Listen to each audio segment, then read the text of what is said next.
3월 24일 화요일 새벽 하나님 앞에 예배드립니다. 좋으신 우리 주 하나님, 오늘도 우리를 주님 품으로 불러주시고 예배하며 주님과 교제할 수 있도록 은혜 주신 것 감사드립니다. 하나님, 예배 가운데 기쁨이 있게 하시고 치유가 있게 하시고 감동이 있게 하시어서 하나님 앞에 예배함이 참 복되고 좋은 것인지 우리로 깨닫게 하시고 간증하게 하옵소서. 주께서 이 시간도 우리와 함께하여 주실 줄 믿사오며 예수님 이름으로 간절히 기도드리옵나이다. 아멘. 우리 사도신경 함께 고백드립니다.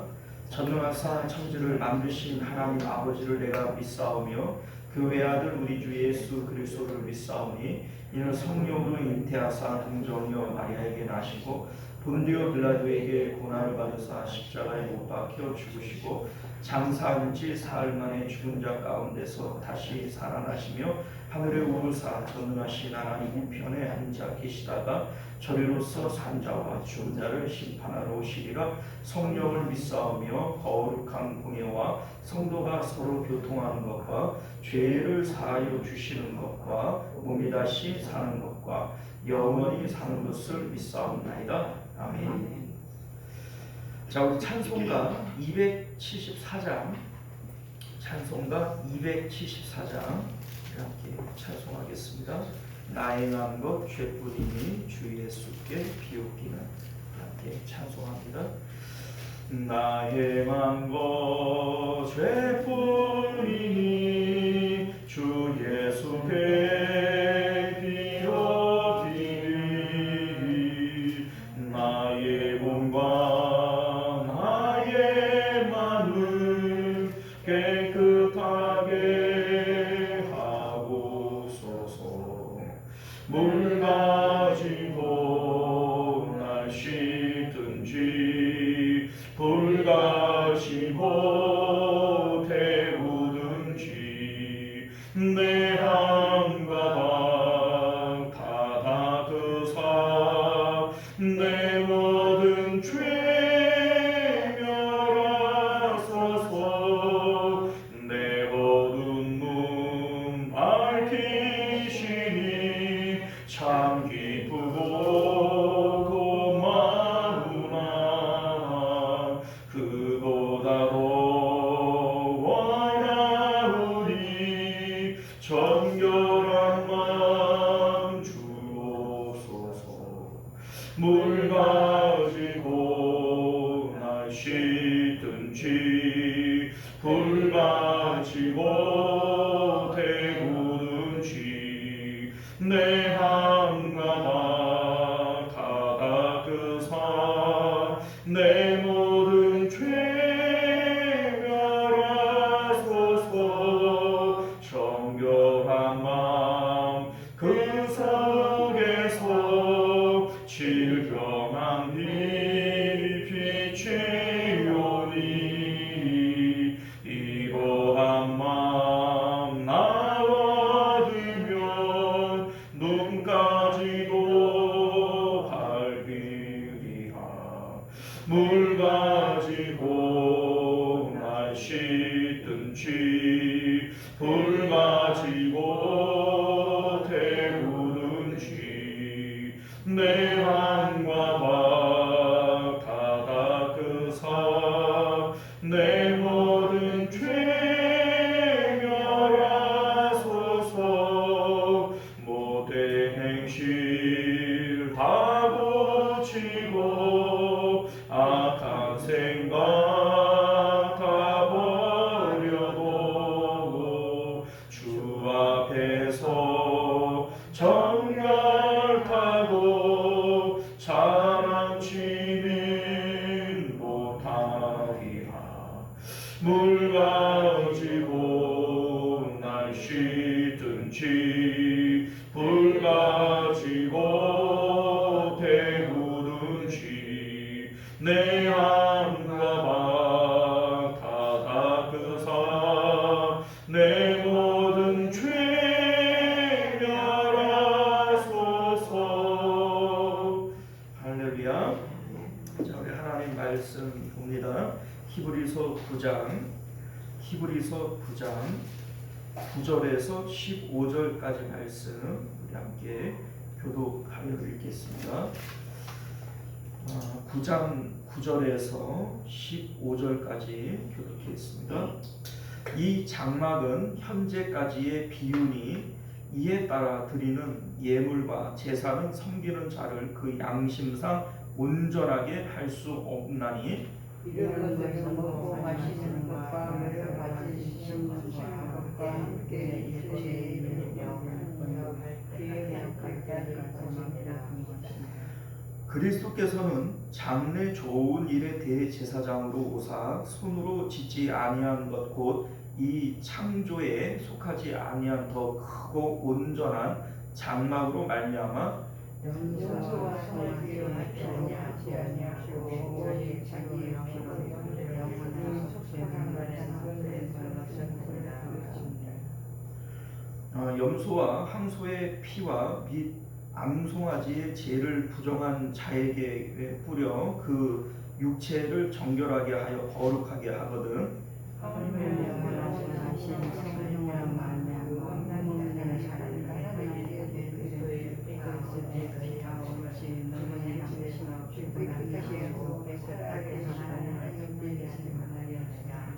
함께 읽습니다. 이로 말미암아 그는 새 언약의 중보자이시니 이는 첫 언약 때에 범한 죄에서 속량하시려고 죽으사 부르심을 입은 자로 하여금 영원한 기업의 약속을 얻게 하려 하십니다.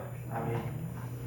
우리 함께 기도하겠습니다. 은혜로우시고 자비로우신 우리 주 하나님, 오늘도 주의 말씀을 통하여 진리를 깨닫게 하시고 진리가 너희를 자유케 하리라 말씀하셨사오니 이 말씀을 힘입어 이 세상 가운데 노임을 얻고 자유를 얻는 저희들 될 수 있도록 은혜 베풀어 주옵소서. 예수님 이름으로 기도드려옵나이다. 아멘.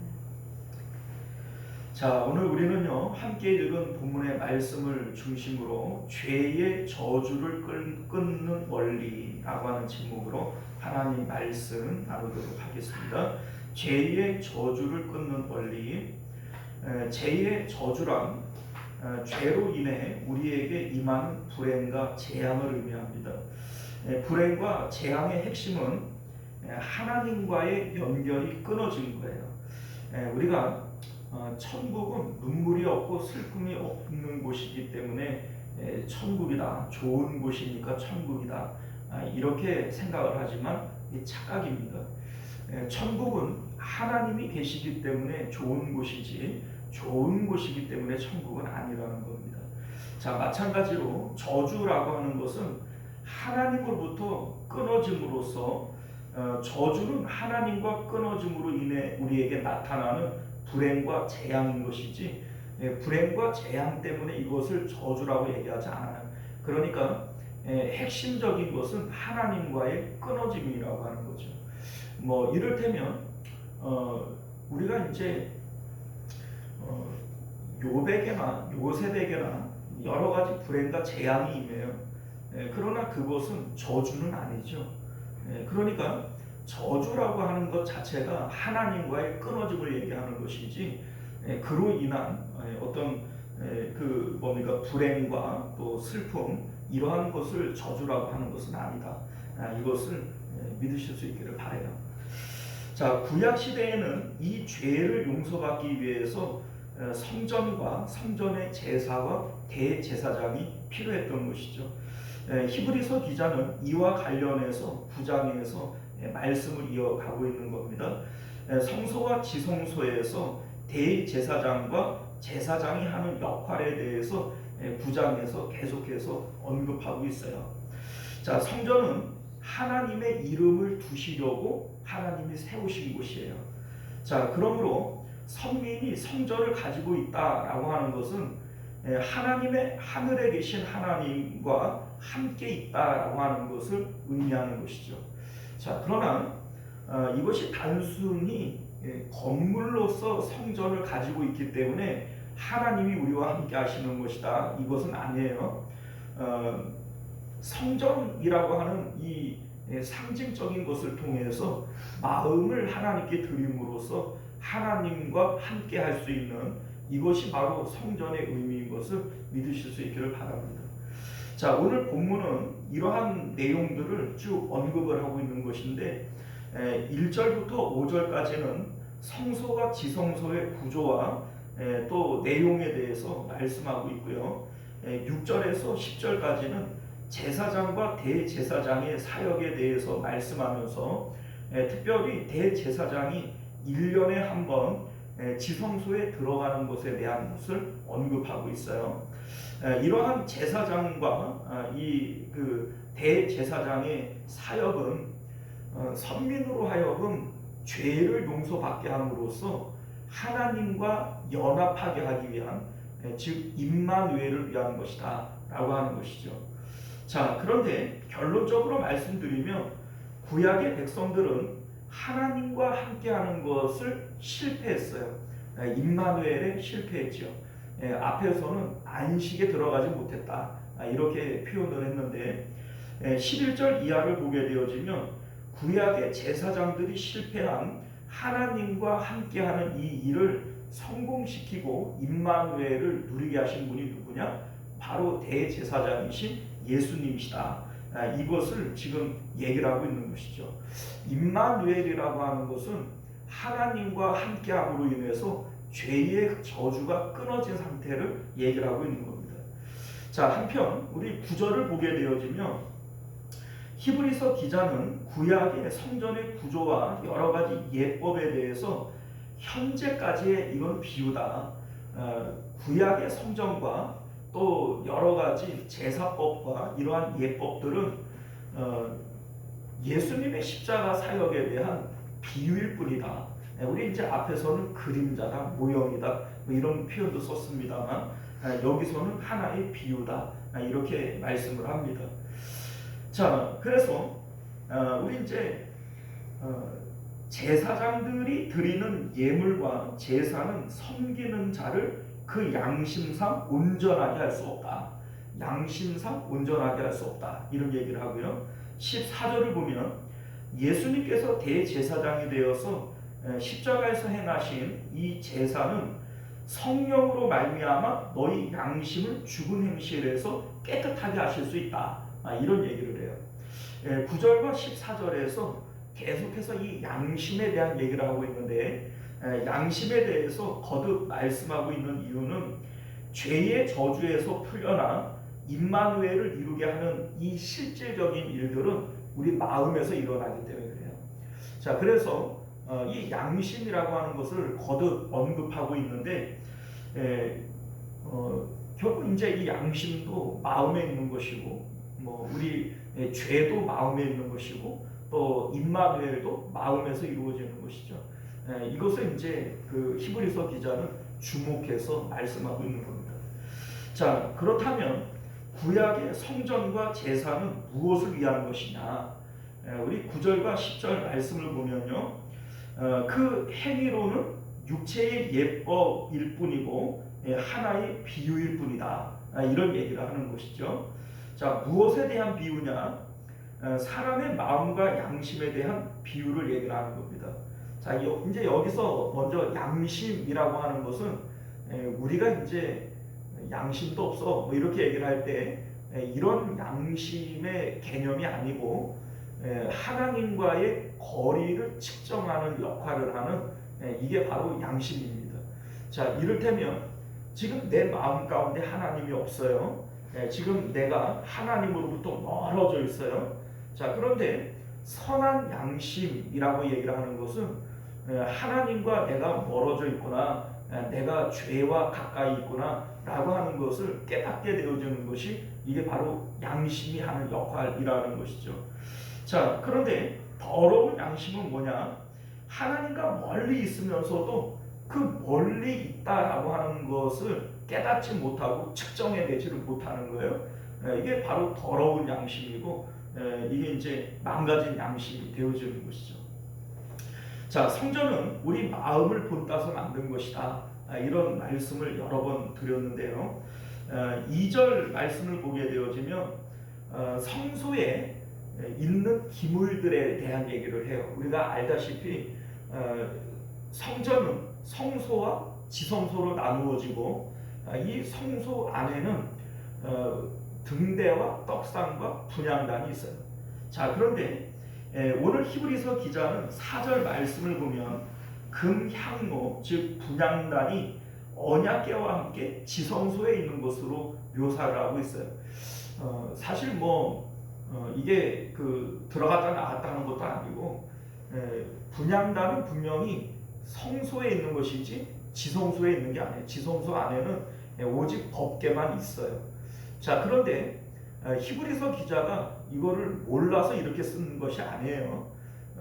착각해서 내 깜빡했다 이럴 일은 없고, 이렇게 얘기를 하는 이유가 뭐냐면 분향단이 가지고 있는 그 상징적 의미를 성소, 지성소와 연관해서 말하고 싶은 겁니다. 자, 우리가 알다시피 이 분향단이라고 하는 것은 기도를 상징해요. 이제 하나님 앞에 향로를 통해서 이렇게 하나님 앞에 향을 올려드리는 것이 이제 성도의 기도라, 이렇게 성경이 말씀하고 있죠. 자, 그런데 기도라고 하는 것은 우리가 바라는 것이고 추구하는 것 아닙니까?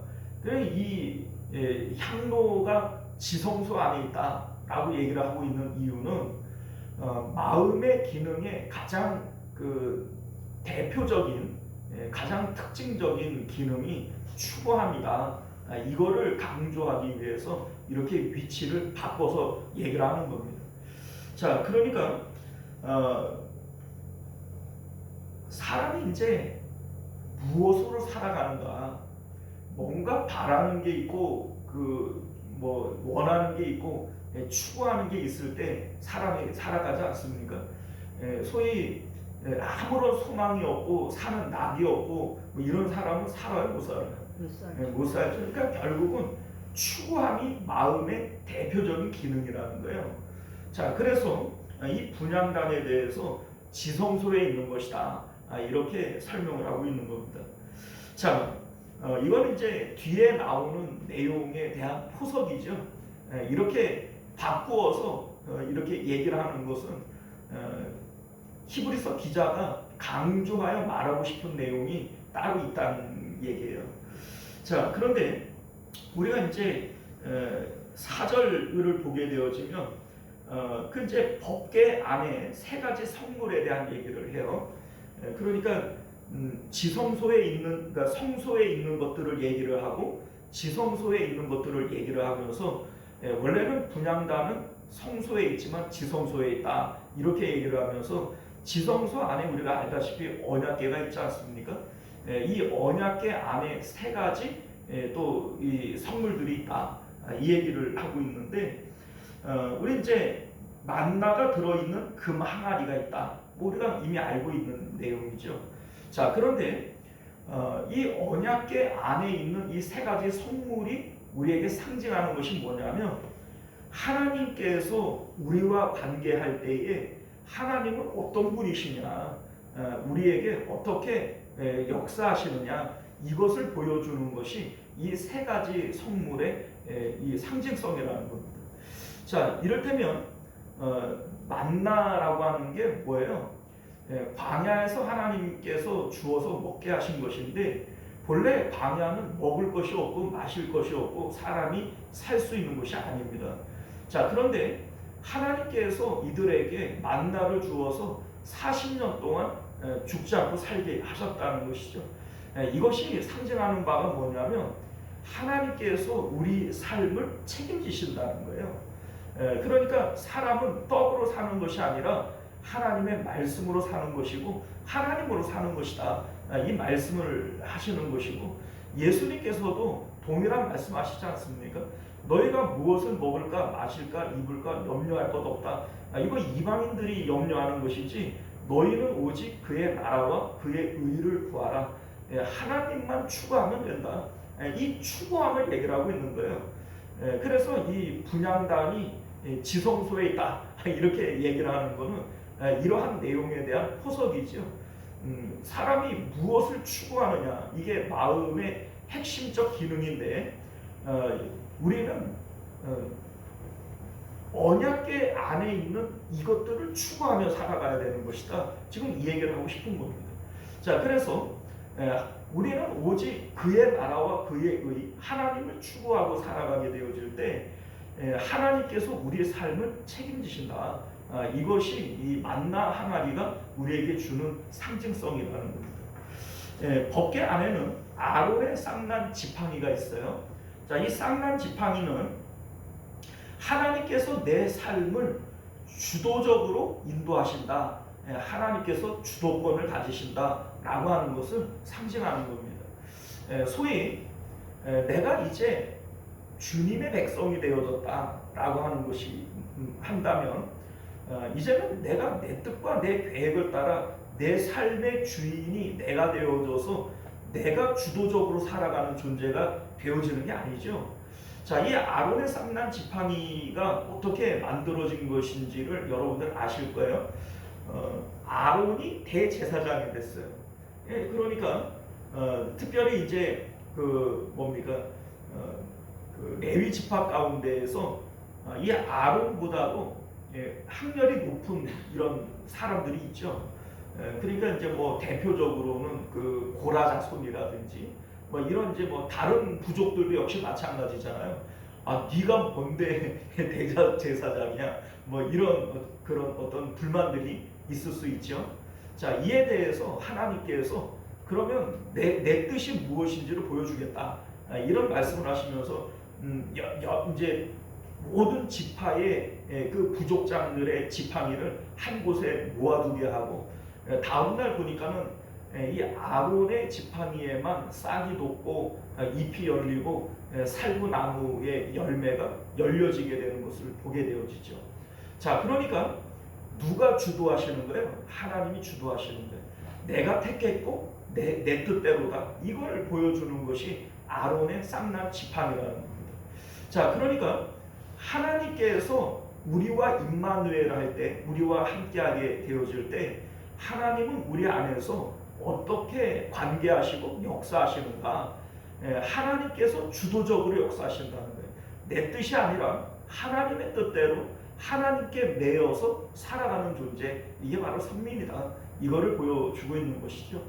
자, 마지막에 그 십계명 두 돌판이 있지 않습니까?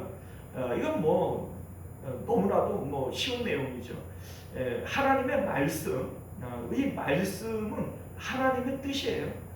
우리 말 속에는 내 뜻과 내 계획이 들어가 있지 않습니까? 자, 그러면 선민은 이제 어떻게 살아가야 되느냐? 내 뜻과 내 계획이 아니라 하나님의 말씀을 따라서 하나님의 뜻대로 살아가야 되는 것이다. 이것을 상징적으로 보여주고 있는 것이 언약궤 안에 있는 세 가지 성물들이라는 겁니다. 자, 그런데 이스라엘 백성들은 이러한 임마누엘을 이루지를 못했어요. 우리 이제 율법이라고 하는 것이 하나님께서 너희가 이 언약의 말씀을 잘 지키면 너희가 원하는 대로 부귀도 주고 장수도 주고 뭐 너희의 이름을 천하 만민 가운데 뛰어나게 하고 하나님께서 원하는 거 다 준다고 그랬잖아요. 자, 그런데 못했단 말이에요. 왜 못했냐? 그 이유는 하나님을 사랑하지 않기 때문에 못하는 거예요. 여러분들 죄라고 하는 게 뭐예요? 죄. 우리는 죄라고 하는 것이 십계명을 어긴 게 죄가 아니에요, 여러분들. 십계명을 어기니까 죄지. 그게 근본적인 죄가 아니에요. 성경이 말하는 근본적인 죄라고 하는 것은 마음을 다하고 목숨을 다하고 힘을 다하여 하나님을 사랑해야 되는 것이 이게 하나님 뜻이에요. 그런데 하나님을 사랑하지 않고 다른 것들을 사랑해서 내 마음에 집어넣고 이제 사랑하게 되어지는 거, 이게 근본적으로 사람이 심판받아 죽어야 할 죄라는 겁니다. 자, 그러니까 하나님께서 율법을 주시고 율법 한번 지켜봐. 그러면 너희가 원하는 대로 내가 달라는 거 다 줄게. 이렇게 했는데 못했단 말이에요. 그 이유가 뭐냐? 하나님을 사랑하지 않는 자들은 결코 율법을 지킬 수 없어요. 자, 그런데 하나님은 이 율법을 주실 때 이들이 율법을 못 지킬 것을 알았을까요? 몰랐을까요? 알았겠죠. 자, 하나님이 율법을 못 지킬 것을 알았어요. 그 증거가 뭐냐면 성전에 제사를 주셨잖아요. 성전의 제사라고 하는 것은 죄를 씻기 위한 것이고 죄를 용서함 받기 위한 것인데 율법을 다 지킬 수 있다면 죄가 있어요, 없어요? 없죠. 그러면 성전의 제사가 필요 있습니까, 없습니까? 필요 없죠. 자, 그런데 하나님께서 율법을 주시고 성전의 제사를 통해서 죄사함을 받을 수 있는 방법을 알려주셨어요. 그러면 하나님은 이들이 율법을 못 지킬 것을 아는 것이죠.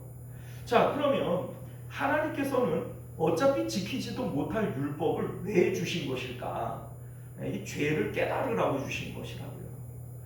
자, 그러니까 이 율법을 지키면 다 준다고 그랬어요. 그러니까 이 이스라엘 백성들이 너무 좋습니다. 우리가 당연히 지키지요. 우리가 지켜볼게요.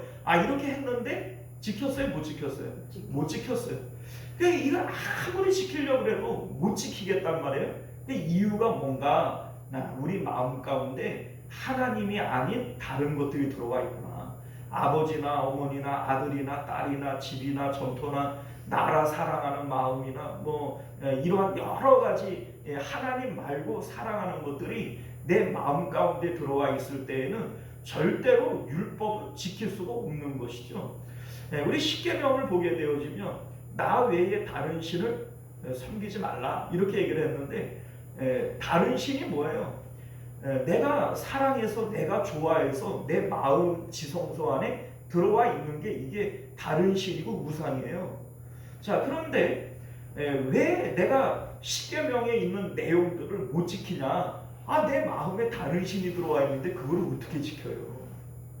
그러니까 이 십계명 하나님의 이 율법이라고 하는 것은 결과적으로 하나님을 사랑하지 않으면 못 지키는 것이고 못 지키는 자기 자신을 보면서 내 안에는 하나님 사랑하는 마음이 없구나. 이게 바로 내 죄구나. 이거를 깨달으라고 하나님께서 주신 것이 율법이라는 것이죠. 자, 이때에 이들이 할 수 있는 유일한 게 뭐예요? 제사 드리는 거예요. 나 행한 것 죄뿐이니 나는 근본적으로 죄인인 거예요. 어찌할 수 없는 죄인인 거예요. 그래서 하나님께서 성전을 주시면서 아침과 저녁으로 매일 상번제를 드려라 이렇게 말씀하시는 겁니다. 우리 예수님께서도 날마다 자기 십자가를 져야 한다. 이 십자가가 바로 번제단이고 날마다 져야 할 이유가 뭡니까? 우리가 근본적으로 죄인이기 때문에 그래요. 자, 그러니까 구약의 백성들도 율법을 통해서 자신이 죄인인 것을 깨달았다면 성전에서 행해지는 아침과 저녁으로 드려지는 이 상번제가 자기들이 할 수 있는 유일한 것이라는 것을 깨닫게 되어지는 것이죠. 우리 예수님께서도 우리에게 주문하는 것은 딱 하나밖에 없어요. 날마다 자기를 부인하고 자기 십자가를 지고 나를 따라와라. 이거밖에는 없는 것이죠. 자, 그러면 여기서 우리 이제 구약의 제사가 상징하는 게 뭐예요? 죽음으로 인한 겁니다. 구약의 제사가 뭐예요? 송아지가 됐던 양이 됐던 염소가 됐던 제물을 죽여서 그 피를 뿌리고 각을 뜨고 하나님 앞에 태워 바치고 이게 완전한 죽음을 상징하는 거 아닙니까? 자, 그런데 22절을 보면 피 흘림이 없으면 사함도 없다 이렇게 얘기를 합니다. 이 피 흘림이라고 하는 것이 바로 죽음을 의미하는 것인데 죽음이 아니고서는 죄사함도 없는 것이다. 이렇게 말씀하고 있는 겁니다. 자, 그 이유가 뭐냐면 죄사함을 위해서 왜 생명이 필요하냐? 바로 이 마음이 생명이기 때문에 그래요. 여러분들 잠언서 4장 23절을 보면 모든 지킬 만한 것 중에 더욱 내 마음을 지키라. 생명의 근원이 이에서 나니라. 이렇게 말씀합니다. 생명의 근원이 이에서 난다. 이 얘기는 마음이 곧 생명이다. 지금 이 얘기죠. 자, 우리 마음이 생명이고 이 마음은 원래 내 거예요, 하나님 거예요? 하나님 거예요. 내 마음을 다하고 목숨 다해서 하나님 사랑해라 라고 하는 것은 이 마음은 내 게 아니라 하나님 거다, 하나님께 드려라, 이 얘기죠. 자, 그런데 이 마음을 하나님께 드리는 것이 아니라 내가 가져버렸고 내가 써버렸고 아버지나 어머니나 아들이나 딸에게 내 마음을 뺏겨버렸고 이게 바로 죄가 되어지는 것이죠. 그리고 이렇게 내 마음을 뺏긴 것은 생명을 뺏긴 거란 말이에요. 그러면 생명을 대속하기 위해서는 뭐가 필요해? 생명이 필요하죠. 그래서 피 흘림이 없이는 죄사함도 없는 것이다. 구약의 제사도 죽음으로 의미하는 것이고 신약의 예수님의 대속도 죽음을 통해서만 이루어지는 것이다, 이 얘기입니다. 자, 이 말씀은 우리에게 어떤 의미를 주게 되어지냐면 우리가 죄인인 것을 깨달아요. 율법을 통해서 구약의 백성들이 죄인인 것을 깨닫듯이 우리도 예수님을 통해서 우리가 죄인인 것을 깨달아요. 어찌할 수 없는 죄인이고 근본적으로 죄인이에요. 우리가 이것을 안다면 구약의 백성들이 날마다 상번제를 통해서 죽음을 가까이 하는 것처럼 우리도 예수님의 십자가를 통해서 날마다 자기 죽음을 짊어지고 다녀야 되는 것이죠. 성경이 우리에게 죄사함을 위해서 요구하시는 것은 그거 하나밖에 없어요. 너희 마음이 십자가에서 죽어야 한다는 거예요. 마음이 생명이고 마음을 하나님께 드려야 하는데 이 마음을 뺏겨버렸어요. 생명을 잃어버린 거죠. 자, 그러니 이 마음이 다시 살기 위해서도 생명이 필요한 겁니다. 이 생명이 바로 예수님의 십자가인데 이 십자가를 날마다 마음으로 받아들이라는 거예요. 이 자기 죽음을 받아들이라는 겁니다. 이것이 죄사함의 원리라는 거예요. 그러니까 피 흘림이 없이는 죄사함도 없다, 이 말은 십자가가 없이는 죄사함은 없는 겁니다. 여러분들이 어떻게 죄를 용서받을 수 있느냐? 날마다 그 십자가를 통해서 내 마음이 세상에 대해서 죽는 거예요. 내 마음은 죽었습니다. 이것을 날마다 받아들임으로써 하나님의 생명이 우리 가운데 역사하실 수가 있는 것이다. 이것이 오늘 말씀의 요지가 되어지는 것이죠. 자, 여러분들, 그러면 새 언약이 뭐냐? 우리 이제 오늘 본문이 계속 새 언약에 대한 얘기를 하고 있는데 이 새 언약이라고 하는 것은 예수님의 십자가가 새 언약이고 예수님의 십자가를 통해서 우리 가운데 임하게 되어질 하나님의 약속, 이 성령이 바로 새 언약이 되어집니다.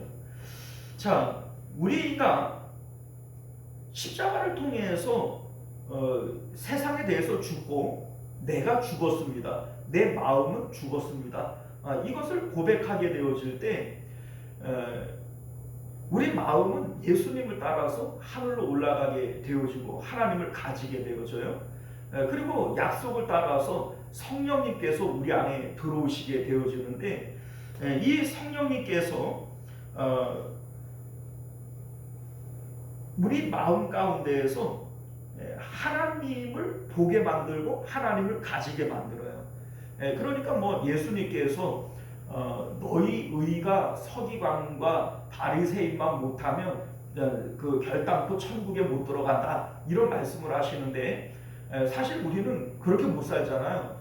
그런데 우리가 할 수 있는 일은 날마다 십자가를 통해서 상번제를 드리는 거예요. 그러니까 우리가 할 수 있는 일은 그거밖에 없어요. 유대인들이 율법을 못 지킨 것처럼 우리도 바리새인과 유대인들처럼 못 지킨다고요. 우리의 행위 자체는 왜 그렇게 할 수가 없다고요. 이것을 깨닫는다면 이 선민들이 할 수 있는 유일한 것은 날마다 상번제를 드리는 것밖에 없어요. 날마다 이 성전에서 아침 저녁으로 죽는 그 양이 내 죄 때문에 죽는다, 이게 바로 나다, 요거를 받아들이는 것이 이들이 할 수 있는 유일한 거예요. 유일한 거. 그러니까 예수님께서도 우리에게 날마다 자기 십자가를 져라, 이게 우리가 할 수 있는 유일한 거라고요. 그렇게 내 마음이 주님과 함께 십자가에서 죽었습니다. 사실은 뭐 날마다라고 얘기를 하지만 이게 날마다가 아니라 하루에 골백번도 죽어야 돼요. 골백번도. 그렇게 우리가 하나님보다 더 사랑하는, 그리고 내 마음을 빼앗아가는 그것들로부터 십자가를 통해서 죽고 또 죽고 죽게 되어질 때 나머지는 누가 하시는 거예요? 하나님이 하신다고요. 약속을 따라 성령을 우리 가운데 보내주시고 그 성령이 새 마음을 가지게 하셔서 그 새 마음으로 하나님의 뜻대로 살게 만드는 거예요.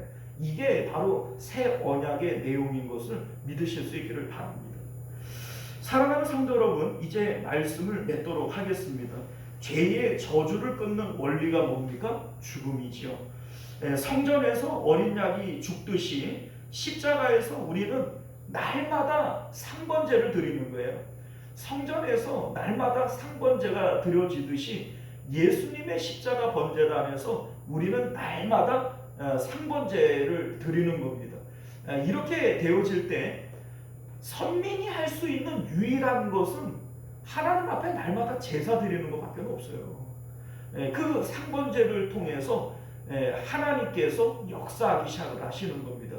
나머지 일들은 주님이 하신다. 주님이 주도적으로 하신다. 주님께서 하시는 일이다. 이것을 상징하는 것이 언약궤 안에 있는 세 가지 성물의 상징인 것을 믿으실 수 있기를 바랍니다. 기도하겠습니다. 존귀하시고 은혜로우신 우리 주 하나님, 오늘도 우리에게 주시는 하나님의 이 말씀을 통해서 하나님의 참 뜻이 무엇인지를 깨닫는 저희들 되게 하여 주옵소서.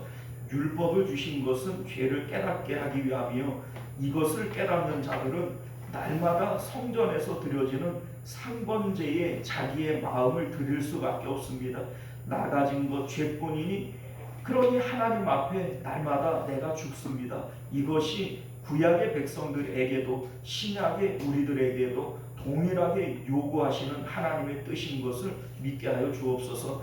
죄를 용서함 받을 수 있는 유일한 원리, 죽음입니다. 주님의 죽음을 우리가 날마다 짊어지고 다니게 되어질 때 하나님께서 약속을 따라 성령을 주시고 성령께서 우리로 살게 하시는 새 마음을 주시는 것을, 이게 바로 새 언약인 것을 깨닫게 하여 주옵소서. 거룩하신 예수님 이름으로 간절히 기도드리옵나이다. 아멘. 자, 우리 주기도문으로 예배 마치겠습니다. 하늘에 계신 우리 아버지여, 이름이 거룩히 여김을 받으시오며 나라가 임하시오며 뜻이 하늘에서 이룬 것 같이 땅에서도 이루어지이다. 오늘 우리에게 일용할 양식을 주시옵고 우리가 우리에게 죄 지은 자를 사하여 준 것 같이 우리 죄를 사하여 주시옵고 우리를 시험에 들게 하지 마시옵고 다만 악에서 구하시옵소서. 나라와 권세와 영광이 아버지께 영원히 있사옵나이다. 아멘.